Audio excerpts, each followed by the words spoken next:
سے بڑی ایک تاریخ کی فیک نیوز میں بتاتا ہوں کہ جو قوم کو دلاسا دیا گیا تھا کہ کپتان آئے گا تو $200 ارب آئے گا، $100 ارب یوں کر کے آئی ایم ایف کے منہ پہ مارے گا اور $100 ارب ملک پہ لگائے گا، دکھائے گا وہ بھی یہ بات نہیں۔ جس دن عمران خان نے حلف لیا تو میرا پاکستان کا $200 ارب جو باہر پڑا ہوا ہے، عمران خان اگلے دن اس کو پاکستان واپس لے کے آئے گا، پہلے دن $100 ارب باہر دنیا کے منہ پہ دے مارے گا اور $100 ارب آپ کے اوپر لگائے گا۔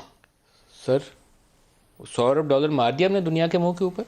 آپ یہ دیکھیں کہ اس وقت بھی آپ کے کورٹس کے پروسیس کے ذریعے ایک چیز جا رہی ہے، ہماری حکومت نے ہر ایک حربہ استعمال کیا، ہر ایک طریقہ کار قانونی استعمال کیا، پر آپ کے سامنے ہیں چیزیں، یا تو ہم لوگ جو ابھی یہ مختلف کیسز آپ کے سامنے آ رہے ہیں، کیسز کھل رہے ہیں، کورٹ آف لا بھی تو ایک ہے، وہاں پہ وہ کہتے ہیں کہ جی آپ ان چیزوں میں نہیں جا سکتے۔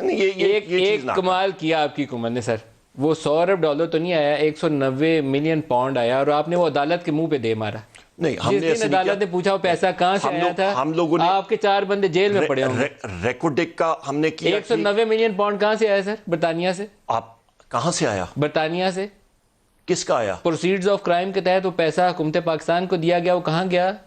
کہاں آپ بتائیے۔ آئی سپریم کورٹ آف پاکستان یہ سوال پوچھے گی انشاءاللہ کسی ایک دن، تو وہ آئے گا نا جب پوچھے گی تو پھر آپ جواب دیجیے گا۔ آزاد دھرتی ہے، ضرور پوچھیں، انشاءاللہ پوچھے گی، ضرور پوچھیں۔ قوم کے باسی پوچھیں گے کہ 190 ملین پاؤنڈ کا۔ آپ یہ دیکھیں، آپ کا کارکے کا کیس حل ہوا، وہ پیسہ ملک کا ہم نے بچایا۔ $100 بلین آ گیا سر۔ نہیں، اور وہ دن نہیں آئے گا جب اس پاکستانی قوم کے وزیر اعظم کو دنیا کے آگے ہاتھ پھیلانا پڑے گا۔ نہیں ندیم صاحب، یہ ابھی آپ انفیئر ہو رہے ہیں کہ آپ ایک پارٹی بالکل ہی اینٹی اس پہ جا رہے ہیں۔ یہ آپ دیکھیں کہ ایک جو جائز بات ہے وہ جائز بات ہے۔ سر میں پرائم منسٹر کے آپ کو بیان سناتا ہوں، آپ فیکچول بیان سناتا ہوں، دکھائیے گا جی وہ دعوے دوبارہ دکھا دیجیے گا۔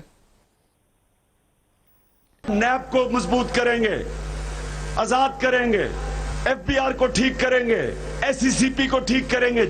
پاکستان کو وہ پاکستان بنانا ہے جو علامہ اقبال کا نظریہ تھا اور قائد اعظم کی خواب تھی، اسلامی فلاحی ریاست۔ انشاءاللہ میں آپ کو ثابت کر کے دکھاؤں گا کہ یہ پہلی گورنمنٹ آئے گی جو کسی قسم کی پولیٹیکل وکٹمائزیشن نہیں کرے گی۔